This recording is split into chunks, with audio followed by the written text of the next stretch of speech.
नमस्कार दोस्तों, स्वागत है आपका स्टेनो गुरुजी यूट्यूब चैनल में। दोस्तों आज की वीडियो हम लोग प्रैक्टिस करने वाले विधानसभा रिपोर्टर के लिए यहाँ पे डिक्टेशन का अभ्यास करेंगे, जो कि 140 शब्द प्रति मिनट की स्पीड से होगा। पूरे 10 मिनट का डिक्टेशन होगा। सभी लोग प्रैक्टिस करेंगे, मैटर को ट्रांसक्राइब करेंगे। लिखने के बाद पहले उसको रीडिंग करेंगे, देन ट्रांसक्राइब करेंगे। पीडीएफ इसका आपको मैं टेलीग्राम पर मिल जाएगा, लिंक वीडियो के डिस्क्रिप्शन में दिया गया है। वीडियो पसंद आए तो वीडियो को लाइक कर देना, चैनल पर पहली बार आए तो सब्सक्राइब करके नोटिफिकेशन बेल आ रखना, जिससे इंपॉर्टेंट वीडियो आपसे मिस ना हो।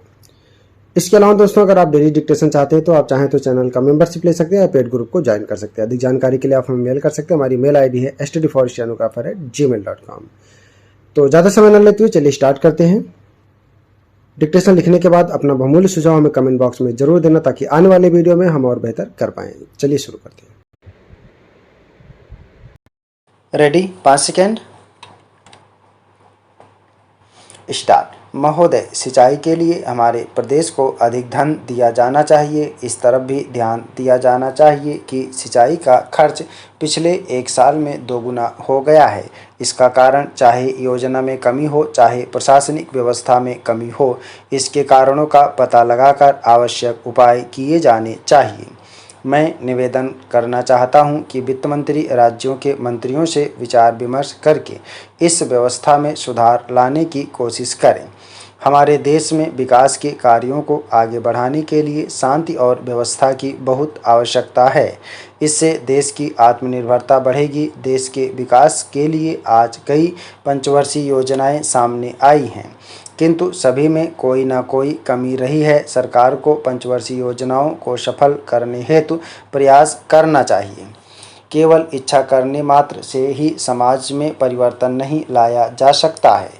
यह इस बात पर निर्भर करता है कि हम सब भारत के निर्माण के संबंध में कैसी धारणा रखते हैं और उस धारणा के अनुरूप लक्ष्य की प्राप्ति के लिए किस तरह से प्रयास करते हैं। महोदय, मैं राष्ट्रपति जी के अभिभाषण पर बोलने के लिए खड़ा हुआ हूँ। मुझे दुख के साथ कहना पड़ रहा है कि मैं और मेरा दल इसका पूरी तरह से समर्थन कर सकते हैं। यह सरकार आज़ादी के बाद से ही कहती आई है कि देश की सभी भाषाओं और क्षेत्रीय भाषाओं को वह आगे बढ़ाने की कोशिश करेगी। यह अफसोस की बात है कि आम जनता की भलाई करने का दावा करने वाली यह सरकार इतने वर्ष बीत जाने के बाद भी हमारी क्षेत्रीय भाषा को राष्ट्रभाषा का दर्जा नहीं दे पाई है। किसी भी सरकार को यह अधिकार है कि वह अपनी सफलता पर खुश हो, लेकिन प्रश्न यह उठता है कि जब देश की स्थिति खराब होती है तो क्या यह सत्ता पक्ष वालों के लिए ही नहीं होती है। महंगाई जब आसमान को छूने लगती है तो आप यह दावा नहीं कर सकते हैं कि इससे सिर्फ विपक्ष को हानि होगी, इससे सत्ता पक्ष वालों को भी हानि होगी। मान्यवर, आज हमारे देश के भीतर अकाल की घटनाएं हो रही हैं। अगर यही स्थिति रही तो इस प्रकार का एक भयंकर अकाल पड़ेगा जिसकी कल्पना मात्र से हम कांप उठेंगे।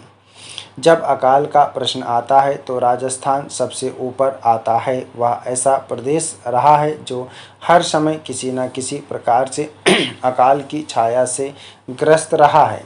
मैं कहना चाहता हूँ कि इस साल जो अकाल पड़ेगा वह अभूतपूर्व होगा। इस साल जो वर्षा हुई है उसमें हजारों गांवों में एक बूंद पानी भी नहीं बरसा है। मैं कहना चाहता हूं कि अगर सबसे अधिक किसी चीज़ का खाद्यान्न की पैदावार पर असर पड़ता है तो वह सिंचाई का पड़ता है। इस योजना में उर्वरक पर बहुत जोर दिया गया है। इसमें कहा गया है कि उर्वरकों का उपयोग अन्य कार्यों में किया जा सकता है, यहाँ तक कि अनुसंधान में भी इसका उपयोग किया जा सकता है। अगर इसमें किसी प्रकार की समस्या सामने आए तो हम सबको मिलकर उसे दूर करने का प्रयत्न करना चाहिए।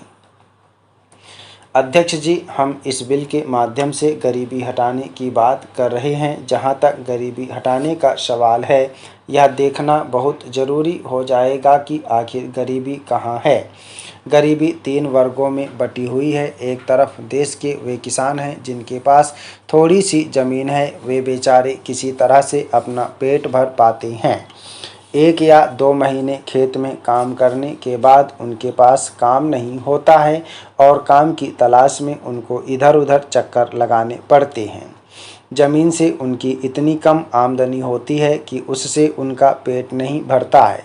आज देश में सीलिंग पर भी विचार किया जा रहा है। मेरे ख्याल में सीलिंग की जो योजना है, इससे कोई विशेष लाभ होने वाला नहीं है। इसकी सफलता के बारे में मुझे कुछ संदेह है और मुझे लगता है कि इसको आगे बढ़ाने के लिए सरकार को काफ़ी दिक्कतों का सामना करना पड़ेगा।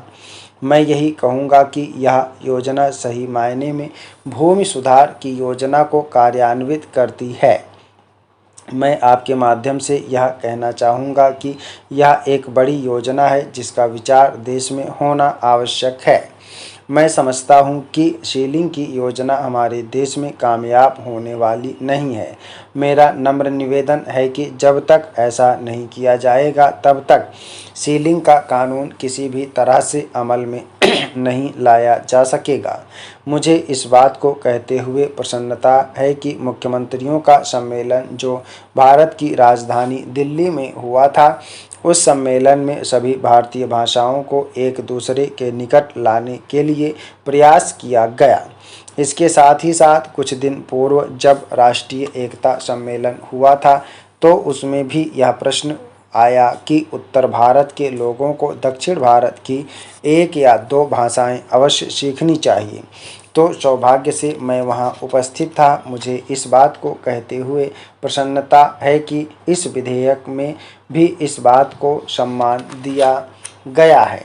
मैं प्रबंध समिति के सदस्यों के संबंध में भी कुछ निवेदन करना चाहता हूं।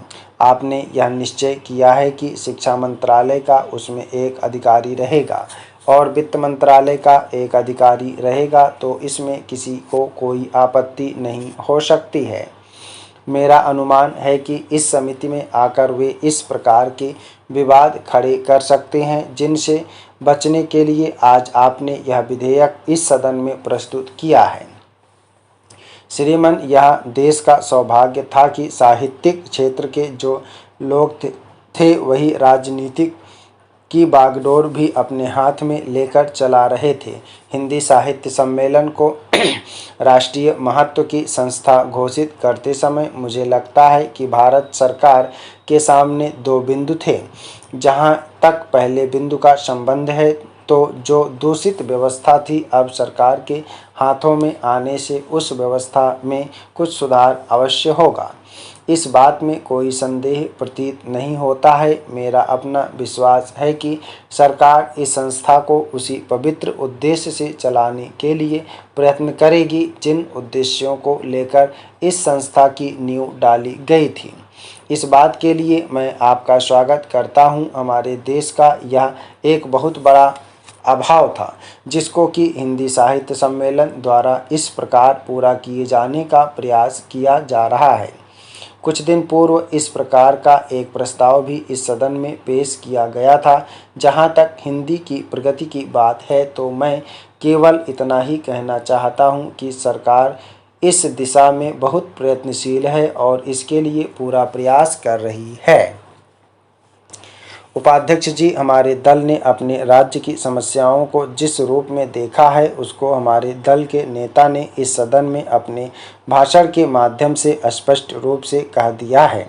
मैं फिर से उसी बात को नहीं दोहराना चाहता हूं। मैं उनकी इस बात से पूरी तरह से सहमत हूं कि यह एक गंभीर समस्या है और यह देश की एकता के लिए एक कठिन समस्या बनी हुई है। यह समस्या केवल असम राज्य में ही नहीं है, बल्कि यह धीरे धीरे देश के अन्य कई राज्यों में भी फैल रही है। विदेशी शक्तियों की यह इच्छा है कि यह देश सदा सदा के लिए कई भागों में बंट जाए। इस बारे में हम सरकार के साथ हैं। हम आपको यह आश्वासन देते हैं कि हम अपने देश की एकता को किसी भी कीमत पर भंग नहीं होने देंगे। इसके साथ साथ हमें यह जरूर सोचना चाहिए कि केंद्र सरकार ऐसे कौन से कदम उठाए जिनसे असम राज्य की इस समस्या को सुलझाने में मदद मिले। इस सदन में मेरे एक मित्र कह रहे थे कि असम की आर्थिक स्थिति का लाभ उठाकर ही ये सभी शक्तियां वहां पर अपना काम कर रही हैं। मैं उनकी इस बात से आंशिक रूप से सहमत भी हूं। सरकार की यह जिम्मेदारी है कि असम राज्य की खराब आर्थिक स्थिति को जल्द से जल्द सुधारें ताकि बुरी ताकतें अनुचित लाभ न उठा सकें। इस राज्य के मुख्यमंत्री जी ने बताया था कि राज्य की उन्नति के जो साधन हैं वे बड़े पैमाने पर बाहर चले जाते हैं। केंद्र सरकार ने उस समय मुख्यमंत्री जी की इस बात की ओर विशेष ध्यान नहीं दिया। यही कारण है कि राज्य का अब तक अधिक विकास नहीं हो पाया। महोदय, मैं आपके माध्यम से यही कहना चाहता हूं कि देश में इसकी बड़ी आलोचना होती है। उस समय मजबूर होकर हमने एक कदम उठाया था। उस समय हमने वहाँ के नागरिकों की मदद की और उनकी आज़ादी की रक्षा करने का सराहनीय काम किया। स्टाफ, धन्यवाद। दोस्तों, आप लोग इसको प्रैक्टिस है, सभी लोग मैटर को प्रैक्टिस और ट्रांसक्राइब करेंगे। 140 शब्द प्रति मिनट की स्पीड से है। उम्मीद है कि दोस्तों वीडियो आपको पसंद आया होगा, तो वीडियो को लाइक कर देना, और अगर अभी तक आपने हमारे चैनल को सब्सक्राइब नहीं किया तो प्लीज़ सब्सक्राइब करके नोटिफिकेशन बेल ऑन करना। और दोस्तों, अगर आप डेली डिस्कशन चाहते हैं तो आप चाहें तो चैनल का मेंबरशिप ले सकते हैं या हमारे पेड ग्रुप को ज्वाइन कर सकते हैं। अधिक जानकारी के लिए आप हमें मेल कर सकते हैं। हमारी मेल ID है studyforstenographer@gmail.com। अपना बहुमूल्य सुझाव हमें कमेंट बॉक्स में जरूर देना। वीडियो को पूरा देखने के लिए बहुत बहुत धन्यवाद। Thanks for watching. जय हिंद, जय भारत।